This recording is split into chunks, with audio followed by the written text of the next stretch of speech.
Baru Saiful Mujani Research and Consulting. Kali ini yang akan kita bahas adalah tentang peluang para calon gubernur dan wakil gubernur di Provinsi Jakarta. Dan yang akan membahas hasil survei ini adalah Direktur Eksekutif SMRC, Mas Denny Irvani.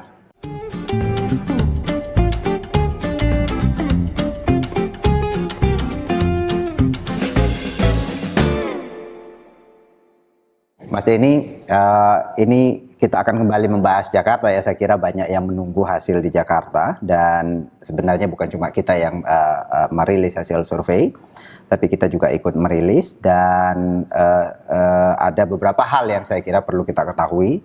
Yang pertama adalah tentu adalah tren dan dinamika elektoral untuk para calon. Itu yang pertama yang butuh kita tahu, dan juga tentu saja kita juga perlu tahu alasan dibalik keterpilihan atau elektabilitas masing-masing calon itu. Tetapi dalam rilis kali ini saya ingin agak banyak juga pembahasan soal metodologi, Mas Denny, karena kita tahu bahwa beberapa hari terakhir ini banyak media atau publik di Jakarta ya yang membicarakan soal metodologi terkait dengan sejumlah hasil survei dari beberapa lembaga yang muncul belakangan ini. Saya langsung saja ke Mas Denny, silakan. Baik, Mas Aidiman. Sekarang kita mendiskusikan hasil survei tentang elektabilitas calon-calon gubernur dan wakil gubernur di Jakarta. Sebagaimana kita tahu, ada 3 pasangan yang bersaing. Ada Ridwan Kamil Suswono, Pramono Anung, dan Rano Karno, dan satu lagi calon independen ya, Dharma Pongrekun dan Kun Wardana. Kita ingin lihat dalam beberapa waktu lagi kan akan pilkada, jadi sudah tidak terlalu panjang ya waktu menjelang pilkada 27 November, kita mengukur elektabilitas dari 3 pasangan tersebut dalam survei terbaru kita, yaitu survei pada 31 Oktober sampai 9 November 2024. Selain elektabilitas, kita juga akan membahas bagaimana tingkat popularitas dari calon-calon itu. Baik, ini adalah metodologi ya, metodologi survei di Jakarta. Pertama, yang paling mendasar harus didefinisikan dulu populasi survei, yaitu seluruh warga negara Indonesia di Provinsi Jakarta yang punya hak pilih dan pemilihan umum. Ya. Nah, dari populasi itu kita memilih sampel secara random dengan metode stratified multistage random sampling, yang jumlah responden yang kita rencanakan itu 1.210 responden. Dengan jumlah sampel sebanyak 1.210 responden ini, diperkirakan margin of error survei plus minus 2,9%, pada tingkat kepercayaan 95%, asumsi simple random sampling. Jadi margin of error ini artinya nanti kalau kita melihat temuan, misalnya elektabilitas calon, selisihnya itu kecil, lebih kecil dari 2 kali margin error, itu kita tidak bisa menyimpulkan mana calon yang unggul dan mana calon yang di bawah. Tapi kalau selisih elektabilitas calon di atas 2 kali margin error, dalam hal ini lebih dari 5,8%, maka kita punya bukti yang kuat dalam survei kita, paling tidak untuk mengatakan calon A lebih tinggi elektabilitas dibanding calon B, dan seterusnya. Responden ini diwawancara dengan tatap muka ya, oleh pewawancara yang kita latih, dan ada proses quality control dengan pertama kita sebut dengan tandem. Tandem ini wawancara responden dilakukan oleh 2 surveyor. Nah, yang biasanya kan 1 surveyor ya yang wawancara. Kalau yang sekarang di Jakarta ini kita melakukan tandem di 50% dari sampel, gitu ya. Untuk apa? Untuk kita cek juga ini satu metode atau suatu cara untuk kira-kira mengontrol kualitas data, dimana kita yakin kalau survei dilakukan oleh lebih dari satu orang, gitu ya, mereka itu akan saling mengontrol, begitu ya.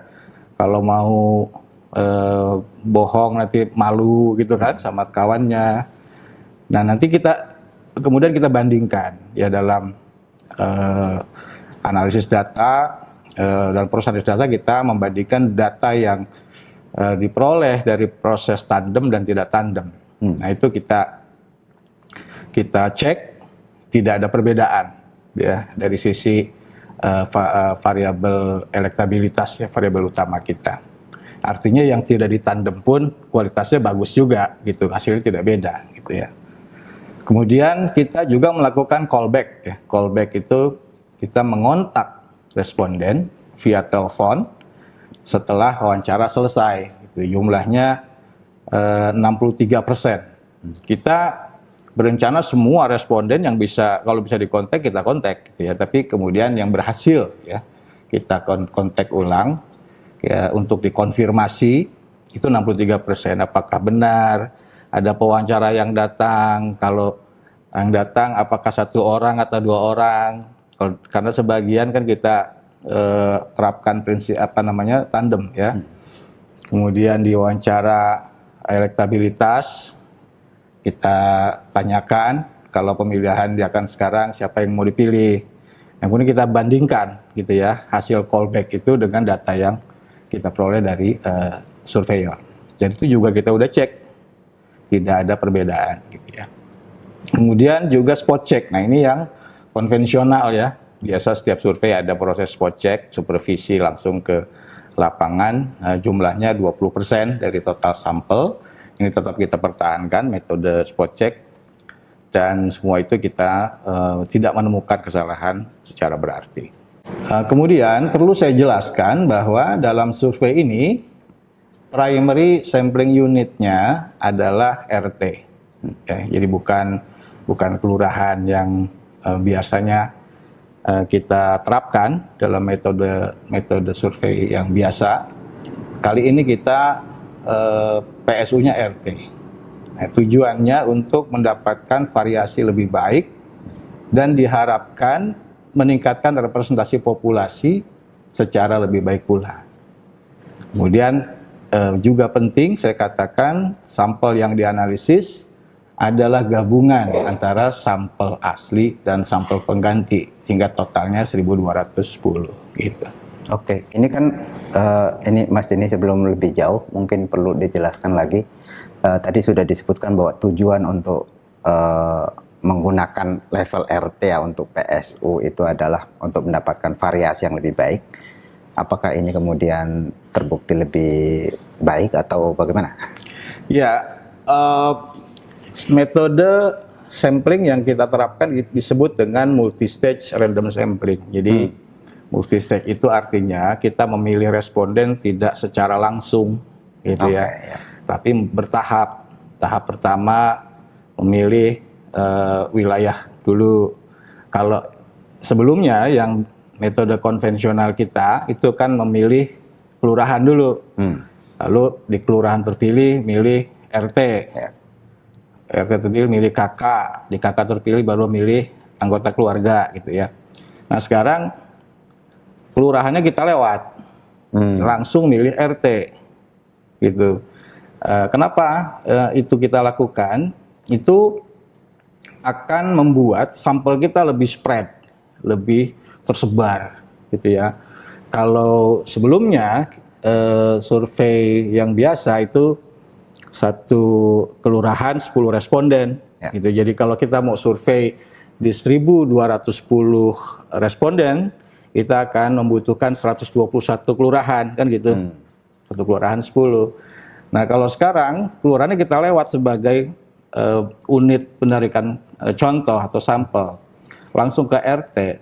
Jadi kita di survei ini di satu RT tetap 2 responden, sehingga ada totalnya 640 5 RT ya. Itu yang tersebar bukan di 121 kelurahan lagi, tapi lebih dari 200. Oke. Lebih dari 240 kelurahan. Jadi dari total 267 kelurahan di Jakarta. Jadi RT-nya tidak mengumpul 5 RT di salah satu Mengumpul di satu kelurahan 5 gitu, enggak. Jadi ada kelurahan, satu kelurahan 2 bisa jadi, ada unit penarikan contoh untuk kelurahan itu. Jadi sampel lebih tersebar gitu ya. Dan yang juga nanti akan saya jelaskan adalah ini ya, secara lebih sistematik. Nah, ini grafiknya seperti ini. Populasi di tingkat provinsi itu pertama dikelompokkan menurut kecamatan. Nah, jadi distratifikasi gitu ya. Nah, ini biasanya juga kita kabupaten.